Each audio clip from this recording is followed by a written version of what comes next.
Baik, Assalamualaikum warahmatullahi wabarakatuh. Kami dari kelompok 6 kelas 1 akan memaparkan mengenai materi tentang gelombang air laut. Kelompok kami sendiri beranggotakan saya sendiri yaitu Syafira Jani Putri Pribadi, kemudian ada Ailin Fitra Anjani, lalu Novia Ardita Setiani, dan terakhir ada Rahel Yulia Sari. Lingkup pembahasan yang akan kita paparkan pada materi ini yaitu pertama ada pengertian dan macam-macam gelombang, yang kedua ada faktor penyebab, dan yang terakhir ada alat dan metode pengukur gelombang. Baik, langsung saja untuk materi yang pertama yaitu pengertian dan macam-macam gelombang. Gelombang itu sendiri dapat didefinisikan sebagai proses gerakan naik turunnya molekul air laut membentuk puncak dan lembah pada lapisan permukaan air laut. Gelombang berasal dari tengah laut menuju pantai. Sebenarnya, gelombang merupakan gerakan naik dan turunnya air laut dan disebabkan oleh angin ataupun gempa laut. Kemudian macam-macam gelombang. Gelombang ini dibedakan beberapa macam berdasarkan yang pertama ada sifatnya. Berdasarkan sifatnya, gelombang dibedakan menjadi dua, yaitu ada gelombang laut pembangun atau pembentuk pantai yang biasa disebut dengan constructive wave, dan ada gelombang laut perusak pantai atau destructive wave. Materi yang selanjutnya akan dipaparkan oleh anggota kelompok yang lain. Silahkan. Selanjutnya, di sini terdapat macam-macam gelombang berdasarkan ukuran dan penyebabnya. Nah, berdasarkan ukuran dan penyebabnya, gelombang dibedakan menjadi 4, yaitu yang pertama gelombang kapiler atau capillary wave, yang kedua gelombang angin atau sis atau wind wave, yang ketiga gelombang pasang surut atau tidal wave, dan yang keempat yaitu gelombang alun atau swell wave. Selanjutnya terdapat dampak. Nah, dampak dari gelombang ini terdapat dampak positif dan juga dampak negatif. Dampak positif yang pertama yaitu menjaga kestabilan suhu dan juga iklim dunia. Yang kedua, melalui permukaan ombak terjadi pertukaran gas. Dan yang ketiga, meningkatkan kemampuan adaptasi serta keanekaragaman makhluk hidup. Untuk dampak negatifnya yaitu terjadinya proses abrasi yang cukup kuat di sepanjang pantai. Faktor penyebab gelombang dibedakan menjadi dua, yaitu faktor utama dan juga faktor lain.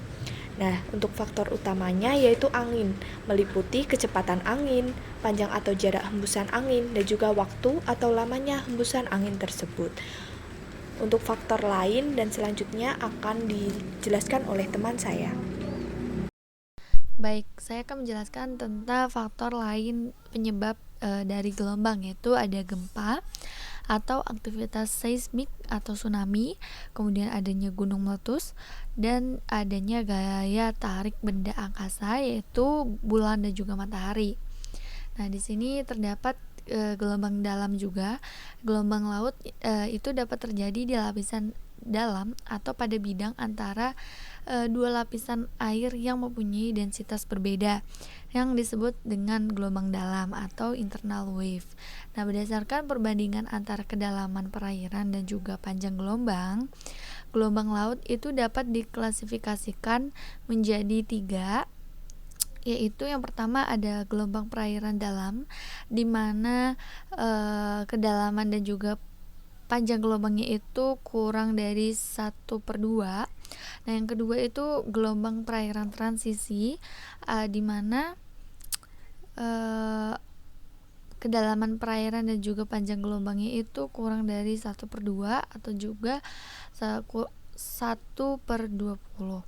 Nah, kemudian ada gelombang perairan dangkal. Nah, yang selanjutnya yaitu adalah alat dan metode pengukuran gelombang.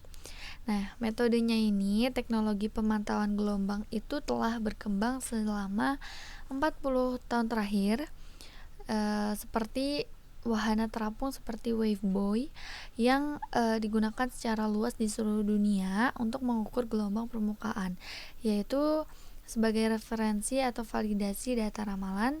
Akan tetapi sekarang ini masih banyak instrumen dalam pengukuran gelombang seperti ultrasonic altimeter, advanced Synthetic Aperture Radar atau ASAR, dan Acoustic Doppler Current Profiler atau ADCP. Nah, pemantauan gelombang dilakukan itu bisa digunakan dengan pengamatan pergerakan gelombang secara vertikal dengan membentuk pola sinusoidal. Nah, pergerakan ini dapat menentukan tinggi gelombang yang terjadi sebagai amplitudo gelombang sinusoidal. Nah, untuk caranya akan dijelaskan oleh teman saya berikutnya. Selanjutnya, ada metode pengukuran gelombang. Metode pengukuran gelombang yang pertama yaitu pengukuran visual atau di darat oleh Hoyt 1971. Pengukuran ini dilakukan oleh 2 orang agar bisa melihat batasan tinggi gelombang dari arah laut. Yang kedua, ada pengukuran menggunakan alat darat. Pengukuran ini menggunakan alat bernama Stadia Tape Wave Gauge yang terdiri dari pelampung yang terdapat bendera atau penanda yang dipasang di tempat yang diinginkan, serta terdapat teropong vertikal yang bisa mengikuti gerak pelampung. Yang ketiga, pengukuran menggunakan alat di perairan atau wavebuoy.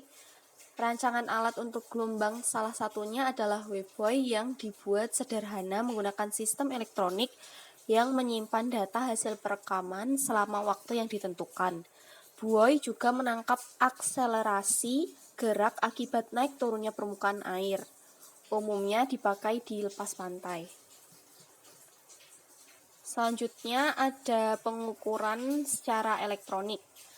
Pengukuran secara elektronik ini dilakukan juga oleh alat buoy. Pada umumnya ditunjukkan untuk mengukur tinggi gelombang di area surf zone. Terdapat 3 macam alat yang digunakan, yaitu resistant type, capacitance type, dan step type. Demikian presentasi dari kelompok kami. Jika ada salah kata, kami mohon maaf. Terima kasih.